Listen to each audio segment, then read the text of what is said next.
We've made it down to Sydney for the 2024 ARBS conference and exhibition to really try and learn a little bit more about what's happening around sustainability in the cooling sector, heating and cooling sector. We're really excited to interview a few people around the topics of embodied carbon, climate resilience, energy efficiency in air conditioners, and reaching net zero. Air conditioning accounts for about 40% of our power consumption in and around our buildings for cities. And for us to move down to net zero or to reduce those emissions, we have to look at better ways to heat and cool our spaces.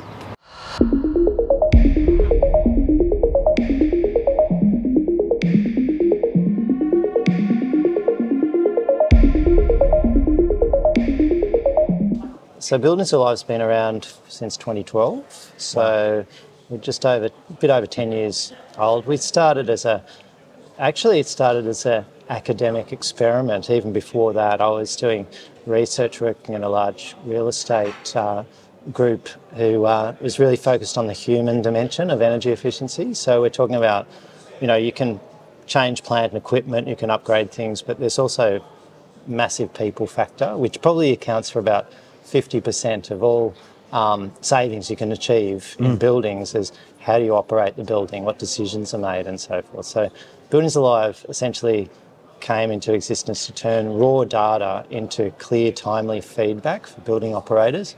So building operators get messages and analytics from us that say essentially your energy use was better or worse than you might have expected. And if it was better, you're doing something right, you should stick with it, whatever it is you're doing. If it's worse, maybe something you didn't realise or something's not working well. And so we turn raw data into that kind of clear feedback for people, and then so that can help drive tuning, optimisation, and so forth. And increasingly it's moving to this concept of grid interactivity and understanding the carbon intensity of electricity supplies changes all the time. So there's a lot of moving factors in buildings, and that's what Buildings Alive is really about, just an information source. It's only one part of an ecosystem. Yeah, absolutely. Everything's really around the conversation of HVAC and the role that plays in our buildings, and how energy actually play an important role in reducing those carbon emissions and hitting our decarbonisation targets. Well, HVAC, say in a commercial office building, it's probably 60% of energy use on the base building side. That's way more than what I thought it was. So well, yeah. So it could be clear here. You've got a tenancy, and then you've got base building. You split off the tenancy and the base building, 60%. So it's probably about 30% of the overall energy use in a shopping centre or office building. It's still a significant amount, right? I nearly said 100%. Yeah. It is a very significant amount. It's not 100%, but it's probably it's the biggest single factor. Yeah. And furthermore, I would argue it's the most controllable factor. In the sense that air conditioning is providing, thermal comfort, indoor environment quality dimensions, and so there's a lot of discretion involved there in terms of what comfort, at what point, at what level of indoor air quality, at what point, and so forth. And the plant and machinery and the controls and everything that's associated with delivering that, there's so many interactions and so many dimensions to that, in terms not just the information piece, which Buildings Alive is about, but the controllability, and then the way you control that. So it's absolutely central. And if you think about, at a large scale, at a society level, we've got a generation of electricity.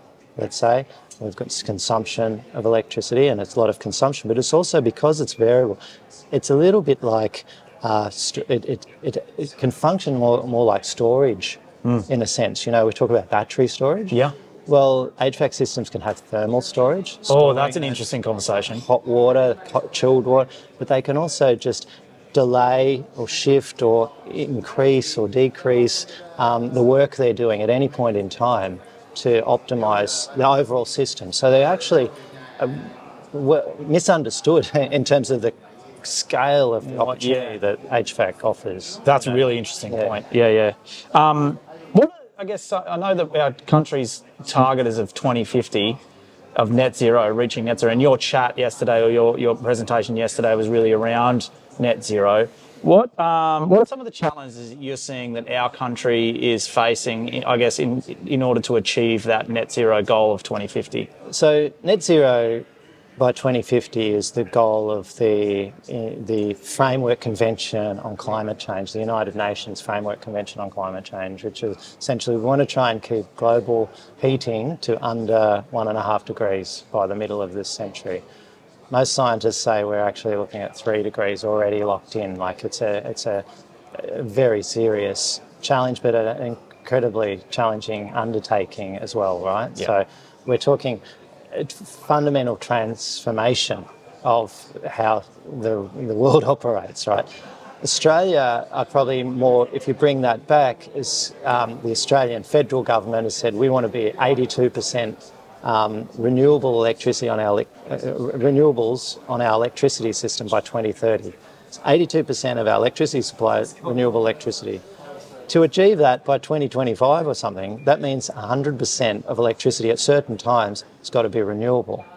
Even now, we find in the middle of the day solar power generation being curtailed, i.e. shut off, i.e. wasted every day because there's not enough demand in the middle of the day to match the supply from solar. But then at the end of the day, we don't have enough solar to match demand because everyone's cooking and, got their air conditioning systems running at home, but also commercial industrial loads still running as well. Interesting. Yeah. And so this, when we talk about the challenge is trying to match and balance. Once upon a time, you just had clunky old coal-fired power stations, doing their job, and we try and create base load to maintain that, and essentially it was all very understood.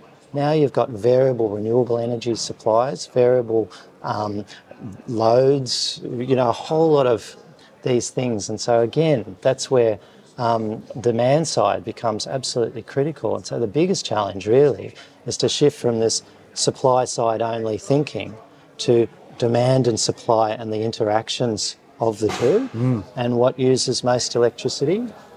It's buildings. Yeah. What uses most electricity in buildings? It's HVAC systems, right?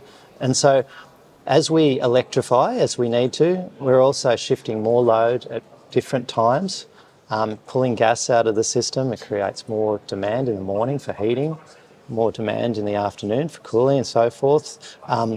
Creates all sorts of challenges. So the control and optimisation of those systems, again, it hasn't been nearly enough discussion about the importance of that. We talk about renewable energy investment, we absolutely need that, but we also need something to support more renewable energy investment. We need to use that renewable energy when it's available in a productive way. Instead of implementing renewable energy systems and then being like, oh, wow, we can't actually, we don't actually have, like you're saying with the solar, where the demand's in the day and not at night when you actually need it. Oh, sorry, the supplies are during the day, but not the demand's at night. A lovely day like today across the eastern seaboard of Australia, my guess is there's going to be well over 10 gigawatt hours of electricity wasted. Whoa. Solar electricity wasted in Australia today, because we don't have sufficient demand at the time when that electricity is being generated. Right. When I say wasted, they call it curtailed. It's just a euphemism. Essentially, it's wasted. When you get more and more and more renewable, you're going to have more and more waste. Yeah. And then we're still going to have a problem at the end of the day. And the Australian government saying we need more gas generation, gas power generation to handle the peaks and so forth. That is wrong thinking. It is absolutely wrong thinking. We need to transfer that load from later into the day to the time where we're wasting the renewables. And it makes a lot of sense. It's not gas, that's HVAC. That's storage systems, that's sophisticated controls. Yep. That's what we actually need, and that's the debate we urgently need in this country. Yeah. Well, I guess lastly, how important do you think then is things like natural ventilation for spaces in order to reduce energy consumption? Critically important, another misunderstood factor. So we look at the building envelope, and that's thermal comfort, right? Everyone knows the difference between living in if you live in a metal shed or a well-insulated, home. Very different experience, right? You can pump the metal shed full of, cold air as much as you want, but it's still not going to be great, right? So the better we can make our insulation, the better we can make our thermal envelopes, the more capacity we have to actively decide and manage the load we have from our HVAC systems. So if you want to, in my house, I'm lucky, I live in a very old house, right? So it's a double brick. Yeah, designed really well. Well, it's an old house because they had to, because they didn't have all these technologies, right? So old house with double brick, we've got good insulation in the ceiling. It's not perfect by any stretch, but I can run today, I'll be running the heating in the middle of the day, but it'll be off by 4 o'clock. Yep. And it will carry us through. Beautiful. Right? But if you don't have a good thermal envelope, you can do that, and then by 6 o'clock, oh, it's freezing cold again. Yep. It's winter right now, right? But the summer, the same applies. Yeah. So if you can get those envelopes right, we essentially turn buildings into batteries. That's what you could call it. I love that concept. Yeah. Buildings can be batteries. So what is a battery? It's just a means of storing electricity for use at a different time. That's the definition of it. A battery doesn't have to be a little Duracell thing or a big, industrial thing. Or it's just some means of transferring work from one time to another. Yeah. And so a building can be a battery, but to be an effective battery, it needs a good thermal envelope.